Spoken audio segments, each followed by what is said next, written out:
this like for you? How special is this? Well, it's really special. It's special for me because I got to see Jeff when he first started, and I got to see him in the end.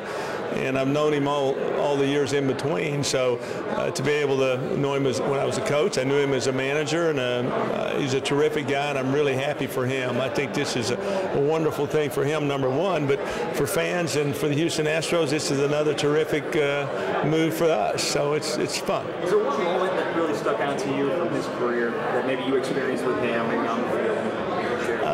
No, I don't think so. Jeff was a fun player to watch every night, and he didn't do anything foolish on the field that might, you would laugh at or would click in your mind. He was a solid, everyday player every day. He played the game the way it was supposed to be played, and he played it quite well every day. So, I mean, you might see him with one game and say, boy, that was a pretty spectacular play he made. But if you watched him for a few more weeks, you see him make the play again. So after you watched him for 12, 14 years, it was pretty standard.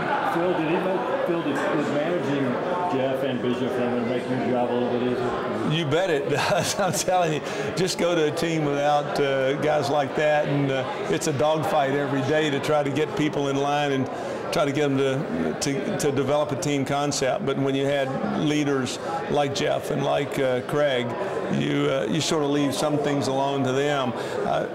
One moment did happen when I first became the manager of the Astros. I happened to be walking in the clubhouse one day, and we had this was later in the year, and we had a young kid that had been called up, and he'd parked in the wrong place. And I didn't notice it, but as I walked on through the doors, Jeff and this young player were right behind me, and I heard Jeff say, "Don't park there anymore," just like that, and didn't yell at him, didn't make fun of him, just very quietly. And I did notice the kid didn't park there anymore. So just little things like that you take for granted, but those are things that are important when you're with kids every day. What do you remember about managing against him?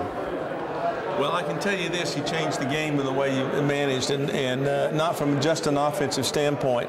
Most of the time when you're going down your opposing lineup, you're looking, no, we don't want this guy to beat us, and we don't want this guy to beat us, and we're going to pitch around this. And then what you always did with Jeff, you were going to try to get around him if you could. You didn't want to have to face him, particularly late in the ball game with a one-run lead, a tie ball game, or anybody on base. And so, but for me, he changed the way I managed against him when he was on defense, and I can't say that about anybody else.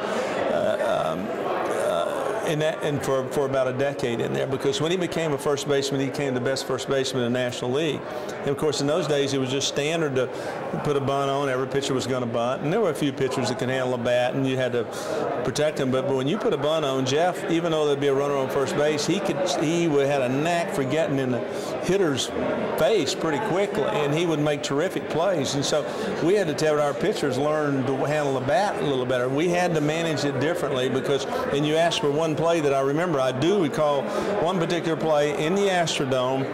Jeff fielded the ball. We were on third base side in those days, and Jeff fielded the ball on the third base side, and when he wheeled and threw it to second, his left leg ended up in foul territory, and he threw the guy out at second. And I've never seen anybody else do that since then or after that or anywhere else. So he changed the way you would have to do things offensively when he was on defense.